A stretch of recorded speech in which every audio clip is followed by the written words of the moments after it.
Look, this election is going to be close, but we are going to win. So what I need everybody to do is get out and vote. Go to iwillvote.com. Get it done. Nobody's in charge. Joe Biden is asleep. Kamala is at a dance party with Beyonce. Joe Biden is asleep. Kamala is at a dance party with Beyonce. Beyonce. Beyonce. Beyonce. Dance party with Beyonce. Dance party with Beyonce. Dance party with Beyonce. Dance party with Beyonce. Dance party with Beyonce. Dance party with Beyonce. Dance party with Beyonce. What is up, guys? Tyson Dela Cruz here. Thank you so much for rocking with me. A new TikTok trend just hit the market. Dance party with Beyonce. Beyonce.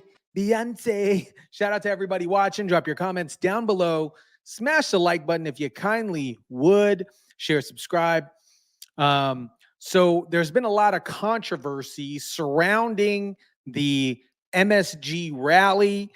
We all know it. I'm not going to play the clip, but what I am going to share with you is leftist bias media openly admitting that the Madison Square Garden rally was an absolute success. Look, I was there for about 6 hours yesterday. First thing I've got to say, Madison Square Garden was packed. People waited hours to get in. They sat through hour after hour of this rally. They were fervent in their devotion to all things Trump. Trump has created a movement. There is no doubt. I cannot think of another Republican figure of my lifetime who could have come into a Democratic city like New York and put together anything like that. It was an absolute epic rally. And through all the controversy, Donald Trump sits down with Sean Hannity to set the record straight.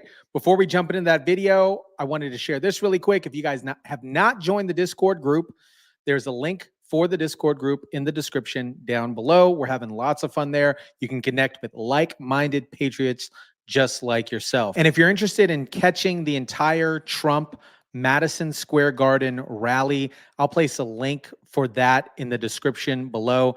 And if you're not attending the lives, I am telling you, we have the best live chat when it comes to these rallies, when it comes to these events, when it comes to these press conferences. You gotta attend the lives. If you're watching this right now and you're attending the lives, type the word epic in the comment section down below. Let's jump in to Donald Trump and Sean Hannity. Last interview I will ever have with you as a candidate. I'm sure you're probably not thinking about that yet. Well, not really, but it's a little bit sad. We've been together a long time as a candidate. Now we can be together maybe toward making America great again, because we have to do that. You know, it is amazing. With 1 week to go, how are you feeling about the race? I think we're leading in every state, every swing state. I think we're even picking up maybe some states that traditionally don't go Republican. People want to see change. They don't want to have borders where murderers are being released into our country, and many others, drug dealers, where jails are being emptied out into our country. I happen to think it's the biggest issue. I think inflation would be second to horrible inflation and economy. I mean, the economy went bad because of inflation. We had no inflation whatsoever. We had a great economy, maybe the best ever. I think the best economy anyone's ever had. And when you see what's happened to our country, it's very sad. But when you see what they're allowing to come into our country and kill people, I've just randomly just killed so many people. Young girls are dying left and right. We can't let this happen. I think it's the most important issue. And we're talking about by the thousands. They're coming in by the hundreds of thousands and even the millions. And so they have 21 million people released into our country through a ridiculous open border policy of Kamala. You have to blame her because she was put in charge of the border by Biden, who went to sleep at 4 o'clock. And she's done a horrible job. And by the way, I think it's very important for your listeners to know that the Border Patrol endorsed me powerfully and said she was horrible. They said I was the best ever and that she's the worst ever. So it shouldn't be that much of a choice. In her own words, and this has frustrated me in the campaign, the media has covered for her.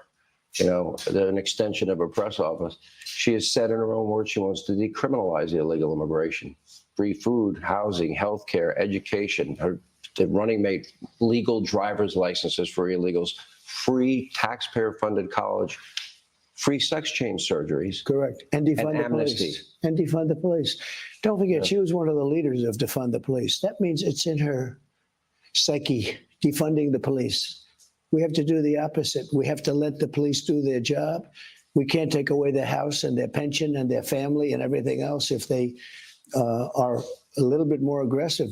Our country is a crime-ridden country. When they go into department stores and they strip the store, and our police are standing out there wanting to do their job, but they're told, stand down, don't touch anybody. And they're walking out with refrigerators, and they're walking out with air conditioners. And there's hundreds of... They let them walk away as long as it's under $1,000. Yeah. Well, that was her policy. Anything under $950, you don't prosecute. But really, it's much worse. They don't prosecute anyway. The only ones they go after is me, people like me. They go after Catholics. They go after, and evangelicals will be next. This is a horrible group of people. These are very dangerous people. Mm-hmm. Or they'll use limited resources to look into moms and dads at school board meetings as potential domestic terrorists. That's right.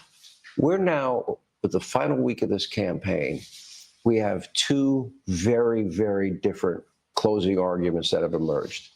Kamala's closing argument, her surrogates, Nazi, fascist, racist, Stalin, Hitler, Mussolini, and I thought this was supposed to be the campaign of joy. It doesn't seem very joyful to me. What's your reaction to when you hear that? They have no joy. They took it away from a man. I'm not a fan of Biden, obviously, but he got 14 million votes. She got no votes. She was the last in 22 people ran. She was last. She came in last, never made it to Iowa. They went in and they said, you're not running anymore. We're taking it away. They took it away, and he gave up much more easily than I would have thought he would have. But this is not a campaign of joy for them. It's a campaign of hatred. You know, my father, and I mentioned this for the first time yesterday, I was in Pennsylvania, and I mentioned it. I said, my father, when I was young, never mentioned the name Hitler, ever. He was tough on it. Somebody would say Hitler, never mention that name. Nazi, never mention that name. And he meant it too. And it was a word that you never use. You know, you never use those words. It's the embodiment of they evil. accuse me of being a Nazi. They accuse me of being a Hitler type guy or a Hitler lover. And I'm not. I'm the opposite. They're the ones that are doing. They're oppressive. This is like an oppressive machine. And, you know, they also happen to have the press for whatever reason. But think of what they're fighting for. They're fighting for open borders where millions of people can pour into our country. Think of it. Millions of who can get elected with that? They're thinking of having men playing in women's sports. You know, it's interesting. I've been a politician now for 9 years. I hate to say I'm a politician. I guess I'm a politician. Nobody's ever come to me and say, sir, it's really important that we let men play in women's sports. Sir, transgender operations all over the place are really important. Nobody ever brought this stuff up. They bring up, could you lower taxes? Could you do this? Could you do that? Could you help me here, my businesses, you know, et cetera, et cetera. They bring up a lot of things. But nobody ever came to me and said, it's really important that we do this. Men should play in women's sports. I think it's got a constituency of about almost nothing, and yet they do it. Maybe it's because they want to destroy the country. I don't know. Or gender-affirming care for minors. Sure. Care without parental consent. So a young man leaves for school and goes to school, and the authority takes him over without parental consent, and they do things to him that you don't want to know about. I mean, is this supposed to be America? I don't think so. That doesn't sound These people are radical people. And let me tell you, she's not a smart person. She's a low IQ individual. I've said it for a long time. She speaks so slowly. Everything's so slow. She thinks of answers. They ask her a question. She talks about she was grown up with a lawn growing on her front yard. Everything is like crazy. 60 Minutes protects her. 60 Minutes takes out her answer and puts a new answer in because her answer was so bad. Could you imagine them doing, I'd love to have them do it for me. Think of it, John, 60 Minutes, CBS, they should lose their license. this isn't just editing. They took out her whole answer, every word, and they put a totally different answer in so that she looked better, because she looked like a very stupid person if they would have left the original answer. I've never even heard of a thing like that. You mentioned your father, and you did have, I know the media would like to focus on the comments of one general, but you had about a week or so ago, 200 former generals, admirals, all come out in Nobody support wants of to you. talk about it. Yeah. Over 300 people 300. from the administration, the most respected people. I see even Bill Barr's name was mentioned. I said, well, that's nice, because he understood. Look, he understood I did a hell of a good job. And so did everyone. They signed a document. Over 300 people. The press will not put it out. I'm so glad you guys. Thank you for asking this question. But I had over 300 of the top people from intelligence, generals, everybody from the administration saying Trump was a great president. But the press won't put that out. They just don't. Look, we have a very, very corrupt and dishonest press. And I think with time it gets better, because they're all doing pretty badly. Let me ask you this. You mentioned your father said never say the word Nazi. And you even have NBC News comparing Madison Square Garden to a Nazi rally, and I'll get to MSG in a second, and I'll get to your closing arguments. But what's interesting is, if you want to talk about the embodiment of evil, you talk about Stalin, Hitler, Mussolini, and they are pounding this. It is their closing argument. This is the environment we're in. But it's the only thing they can do, Sean, because look, they can't I had the best economy in history. I had the strongest border and the border wall. I built 500 miles of wall. And without that wall, nobody could do anything. You couldn't. Remember, they used to say, you don't need a wall. What are you going to do, send some drones up to look around? She called it a vanity project. Yeah, but now they have to do it. Project. Now they have to. In the meantime, they put in for funding to do a wall. Look, I had the best economy ever. We cut more regulations than ever cut. I had no wars. Think of it, no wars, except I finished off a war that they couldn't finish. They wouldn't have finished it off in 10 years. I did it in a few weeks. ISIS, I knocked out ISIS. I rebuilt our military. I gave you the largest tax cuts in the history of our country. We had the greatest economy in the history of our country. We were lapping, think of it, we were lapping China. I took out hundreds of billions of dollars from China in the form of taxes and tariffs. Nobody thought it was even possible. And China respected us, and everybody respected us. Viktor Orban said he was the most respected leader. And now we have these clowns that look so bad. They make us look so bad. Nobody can believe what's happened to our country. If their closing argument and their surrogates are doubled down and tripled down and quadrupled down on Nazi, fascist. Think of the environment we're in. In Butler, Pennsylvania, you came within a millimeter of being murdered, assassinated. No. We had Trump International. You had a would-be assassin in the bushes with an AK-47 with a scope on it. This is the environment we're in. I am told, you can confirm if you want or not, Iranian hit squads are in this country that want to assassinate you. And you have an entire establishment in the Democratic Party. Kamala's not telling them no. She herself is using some of these words. Tim Walz is using these Nazi analogies. And in light of the environment and what has happened and assassination squads being here, I mean, what is your reaction to the fact that they won't stand up morally and say, stop with the Nazi fascist garbage and let's argue on the issues of the day, and whoever wins, wins? They only go after consequential presidents. I'm very consequential. I make China pay. I had Iran ready to make a deal. They would have done anything. Now they have $350 billion. They were broke with me. And I would have been very good to Iran. They had to have one thing: no nuclear weapons. You can't have nuclear weapons. Nuclear weapons are the greatest danger to our country going forward, to the world going forward. It's not global warming. I'm an environmentalist. I do great things. We have the cleanest air. We have the cleanest water. But if the ocean rises 1/8 of an inch over the next 500 years, we'll handle that. What we don't want is global warming of the nuclear variety, and that could happen tomorrow. You've created a broad coalition. I believe the Republican Party is now the party of hardworking men and women, and the Democratic Party is the party of Hollywood, New York, and D.C. coastal elites, as I call them. If that. So you have built a very broad, diverse coalition, including Hispanic Americans, African Americans. And by the way, I'll put the numbers up on the screen, and we can show people where they were in those first 3 years of your presidency. The best growth rate in 60 years, and the people that did best were minorities in America. That's right. They did the best. And you have built this coalition. Anyway, so you have this big event at Madison Square Garden. It went on for hours. I don't even know if you were there for the whole thing. I don't know what time you got there.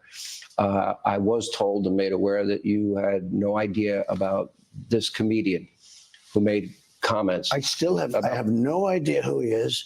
Somebody said there was a comedian that joked about Puerto Rico or something, and I have no idea who he was. Never saw him, never heard of him, and don't want to hear of him. But I have no idea. They put a comedian in, which everybody does. You throw comedians in. You don't vet them and go crazy. It's nobody's fault. But somebody said some bad things. Now, what they've done is taken somebody that has nothing to do with the party, has nothing to do with us, said something, and they try and make a big deal. But I don't know who it is. I don't even know who put him in. And I can't imagine it's a big deal. I've done more for Puerto Rico than any president I think that's ever been president. When the hurricanes came, I rebuilt. I helped them rebuild their electrical system. I helped them rebuild dams and everything else. That place was hit by so many hurricanes. It's almost like Hurricane Alley. I've never seen anything like it. And Puerto Ricans love me because I was the president that stood up for them more than any president. I've had great relationships with Hispanics, but I've had really great relationship with Puerto Rico and people from Puerto Rico. They love. Every time I go outside, I see somebody from Puerto Rico. They give me a hug and a kiss. I gave them more money. I sent a hospital ship when they had one of the big hurricanes. They had no hospitals. The hospitals were wiped out. I sent the big Mercy ship. I sent it to Puerto Rico fully equipped. It took care of things. I mean, they love me in Puerto Rico, and I love them. I was there handing out food. I got in trouble for that too because we were having fun. We had a lot of people, and I was throwing paper towels to the back. They were all having fun. And the fake news came. Oh, that was very disrespectful to be throwing towels. No, I have unbelievable good relationship with Puerto Rico and the Puerto Rican people. Who this comedian was, I have no idea. You wish he wasn't there? Yeah, I mean, I don't know if it's a big deal or not, but I don't want anybody making nasty jokes or stupid jokes. But probably he shouldn't have been there, yeah. Let me ask this. It seems to, as we come down, just an American citizen, I've never been more concerned about the country, the state of the world. Especially, we got war in Europe, we got war in the Middle East. We have a presidential candidate that talks about mandatory gun buybacks and no fracking and no drilling. Well, it talks actually about confiscation of your guns. That's correct. Not a buyback. That's what it is. They're going to confiscate your guns. Okay. If she wins, they will confiscate your guns. And the new Green Deal, $93 trillion, eliminate the filibuster, eliminate private health insurance, sex change operations, and amnesty for illegals. All of this, it didn't get covered by the press. However, at the end of the day, if you win, this is going to be about the borders, energy, the economy, it's going to be about law and order, healthcare, safety, security. It's going to be about healthcare, taking care of people. It's going to be about things other than what you would typically think coming from me. We're going to take care of our borders immediately, day one. We're going to drill, baby, drill. We have more liquid gold than anybody else, including Saudi Arabia. Bigger than last time, because you made us energy independent for the first time. You were energy 75 independent. years. We would have been energy dominant. Well, I'll tell you, Anwar in Alaska, I got it approved. Reagan couldn't do it. This is the biggest find anywhere in the world. It's the size of Saudi Arabia. Some people say it might even be bigger. Think of it. Saudi Arabia in our country, Alaska, they were already, I got it approved. I got everything done. Biden comes in. The first thing he does is end it. We would have been supplying oil and gas to China, to all of Asia. It's Alaska, to Japan. It would have been unbelievable. We would have been paying down debt. He comes in and he rejects it because the environmentalists reject it. It has nothing to do with the environment. It's good for the environment. When you say energy dominant, would you be able to ratchet up production natural gas, oil, coal, very quickly. where we could provide all the energy needs to, say, Western Europe. Yeah. And that means Vladimir Putin would be cut off. We would have taken over Western Europe. Oil prices will go down, and Vladimir Putin wouldn't be able to prosecute the war. Look, when they came in, they screwed up my energy program, and the prices went through the roof, and Putin went in. If I were president, that would have, number one, we wouldn't have had inflation. Oil wouldn't have gone up like it did, but it got close to $100 a barrel. He made a lot of money during the war. At $100 a barrel, he makes money. At $40 and $50 a barrel, he wouldn't have even thought about doing it. Biden forced him. He said, we're going to raise the price of oil. Oil went up to $100, almost $100 a barrel. Would have gone up even more. You know what they did? They went back to my policy and got it down a little bit, but only a little bit because it wasn't really my policy. Right now, we would have 3 to 4 times more than what we're doing. But if they didn't go back to my policy, you would have been paying literally $20 a gallon for gasoline for your car. They want to get rid of all gas. I will end that immediately, by the way. You're going to be able to get a gas-powered car. You're going to be able to get a hybrid. You're going to be able to get an electric car. But they want to freedom, the freedom of choice to buy what we they want. want to force, and nothing wrong with electric, but they want to force everybody to electric. Everybody doesn't want electric. What would your role for Elon be, Elon Musk? So Elon has a lot of roles he could take because he's a very exceptional guy. But he has a thing. He feels there's such waste, fraud, and abuse in our budgets. And he's right. And he's a great cost cutter. And he'll cut costs without anybody even knowing it. Nobody's going to know. Nobody's going to feel it. He will cut costs, and he feels he can save $2 trillion. If he does that, our budget is more than balanced. We do have breaking news tonight. Moments ago, Donald Trump responding to the kind of repulsive Biden comment, calling Donald Trump supporters garbage. We'll play you the tape. We'll get reaction from the great Victor Davis Hanson. Straight ahead. I wasn't going to say anything, but I have breaking news for you, Mr. President. You may not have heard this. Just moments ago, Joe Biden stated that our supporters are garbage.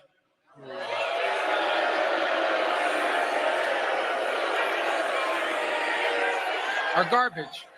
He's talking about the Border Patrol.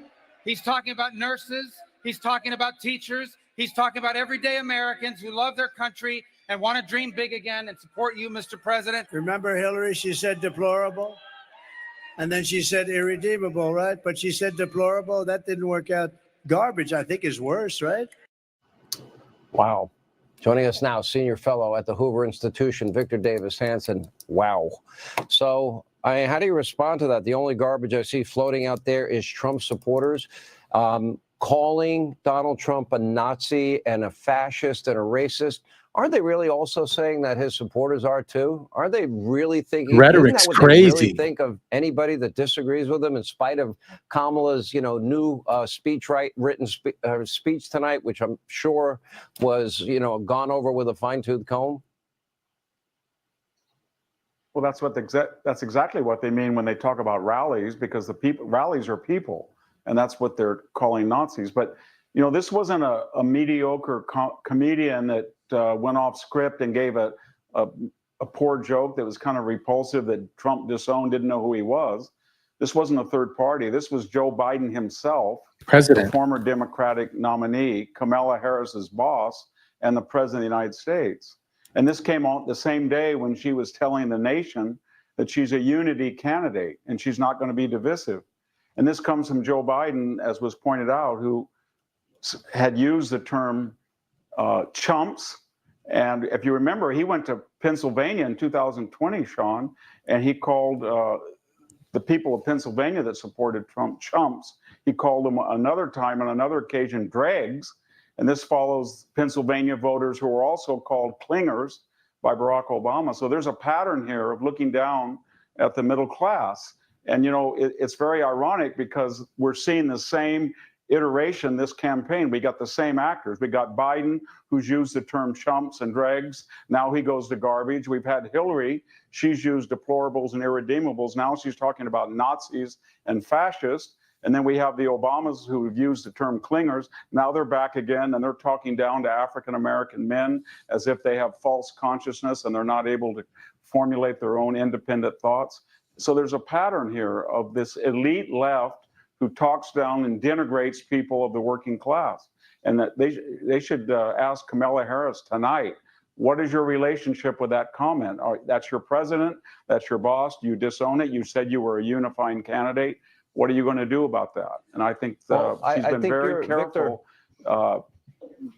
They should put her on the spot and ask her flat out, are these the Nazi? Is this in accordance with your use of Nazi and fascist? Is this the logical result of your rhetoric that your boss would now call and go beyond you and call them garbage? But she herself has called Trump a fascist. Tim Walz has used the Nazi analogy. So we know how they feel. She has allowed her surrogates to use these analogies of pure evil over and over again, especially in light of two would-be assassins, a millimeter and Donald Trump's assassinated. And it is reckless, irresponsible, and repulsive. And wow, it really exposes this elitist side to them. Yeah, I think it's going to be a turning point in this last week. I think they're going to regret it dearly because they've offended half the country, and they're not going to they're not going to forget it. They're not going to forget it. And so, yeah, I'm a supporter of Donald Trump, and I don't feel like a piece of garbage. I don't feel like one either, and I'm not a fascist, and I'm not a Nazi, and I resent being called it, and I'm not a racist, and I find, that offensive. What does it say that this is their closing argument? We don't have a lot of time. They don't have any policy. They've tried to. She's tried to avoid the press, and then that didn't work. Then she went out, and that was even worse. She has these issues that didn't resonate because they don't have 51%. Then she appropriated the Trump agenda. Nothing's working. So now I'm going to unite you all by calling half the country fascist. I don't think it's going to work. I don't think that's a particularly inspiring or unifying. I mean, the speech was. That was a good interview with Sean Hannity and Donald Trump addressing everything from the Madison Square Garden Trump rally a few days ago. Drop your comments down below. Let me know what you guys think about this. I thought it was a fantastic interview. The rhetoric coming from the left is just like Sean Hannity says.